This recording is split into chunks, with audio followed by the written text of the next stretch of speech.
Hi, and welcome to Progressive Short Takes. I'm your host, Joe Firestone. So tonight I want to ask a question, and the question is, it seems to me obvious that Trump is a fascist, that his fascism should be obvious to everyone. So why isn't it a bigger issue? Of course, we have COVID-19 and the mismanagement, of COVID-19. So many lives are at stake. That's a huge issue. And I understand that tends to overcome everything else. And then second, there is the economic impact of the COVID-19. That's also a huge issue because right at the moment, we now have the worst economy that we've had since the Depression of the 30s. Unprecedented in our lifetimes. Yet Trump seems to get something of a pass for that. People are basically willing to accept the excuse, well, it would be a wonderful economy if not for COVID. And Trump is to be credited with creating a wonderful economy except for COVID. I don't know how people arrive on that particular conclusion, since the truth is, whether COVID occurred or not, Trump and his administration had considerable responsibility to respond to the economic trends with measures that would help. At least as much responsibility to do this as Herbert Hoover had in the 1930s. And yet people don't rate Trump low when it comes to the economy. They seem to have a blind spot and are giving him an excuse. And then, of course, there's the fascism issue. For me, I just have to say it. If I see an incumbent president trying to turn the United States of America into a fascist state, that person automatically loses my vote. I don't even think twice about it. I don't even think twice about who he is running against.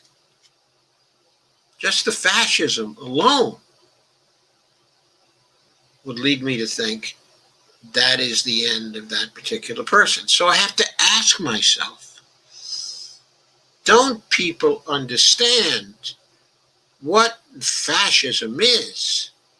Don't people understand when they're committing themselves to fascism or ignoring the efforts of a fascist to take over the state, that they're committing themselves to violence? They're committing themselves to brutality. They're committing themselves to torture. They're committing themselves to the use of violence to create a tyranny that sooner or later will turn on them. That has always been the case in history when it's come to fascism. Why is the historical memory of people absent? I know in some way it has to be a failure of our educational system. In the post-war period, we had an educational system in which the memory of fascism was fresh. And this prevailed through the 1950s and right up through the 1960s, and even arguably through the 1970s. And then with the victory of the Republican Party and the election of 1980, it seemed like the boundary between legitimate politics and fascism began to be blurred,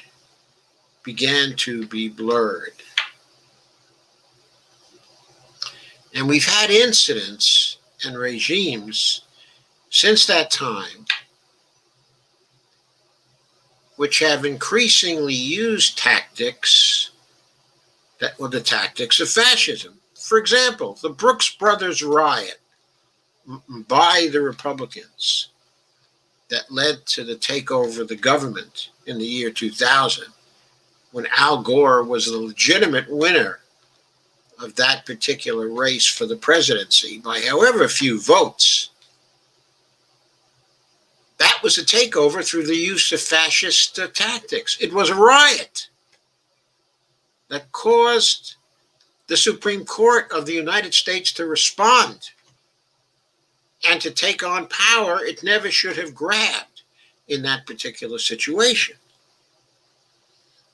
In George Bush's presidency, during his presidency, the passage of the Patriot Act and the use of the Patriot Act to suppress dissent in this country and to control press coverage in this country and to use the Attorney General's office to suppress dissent in this country, all those things were quasi-fascist. And the country seemed to turn against that while not realizing that it was really fascism. And even though it turned against it by turning the Republicans out in 2008, the country did not seem to have the understanding that the changes to the architecture of the United States that had been implemented by the Bush administration and that had allowed the suppression of dissent during the Bush administration, that architecture had to be repealed. But instead, the Obama administration made use of the architecture and even strengthened it in various ways for its own ends in order to manipulate politics for its ends. It was neoliberalism with a smile, but it used some of the main methods, some of the same methods of suppression that had been used by the Bush administration, the same methods of controlling the narrative, controlling the press, just with a friendlier face on it. And when Trump came into office, the architecture was there for him to use. Since he's come in, he's pushed more and more for power for the executive to escape all accountability. But so many people have not seen this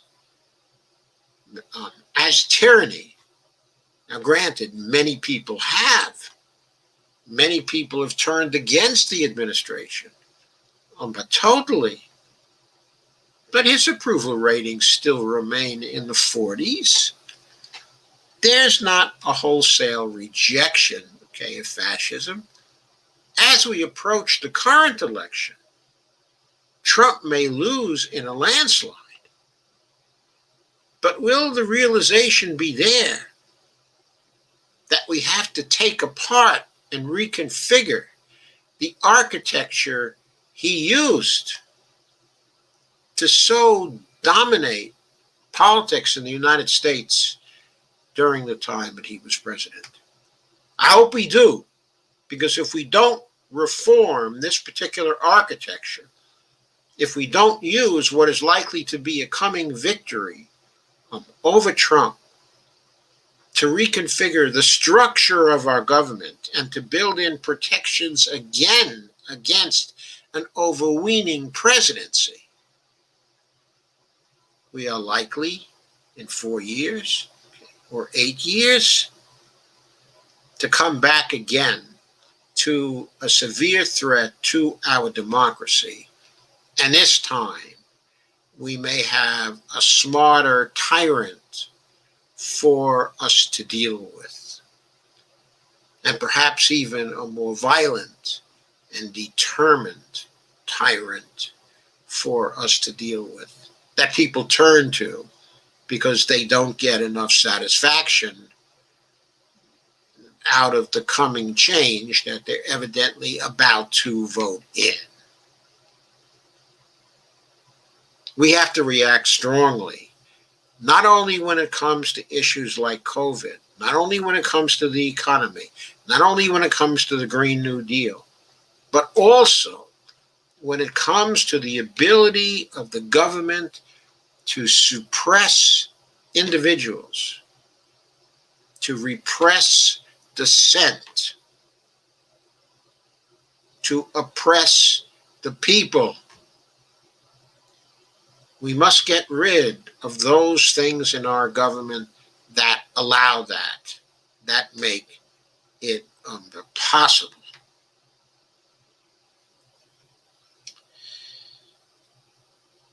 So I'll see you soon with another progressive short take, but that's my say in this one. Have a very nice evening. I'll see you again soon.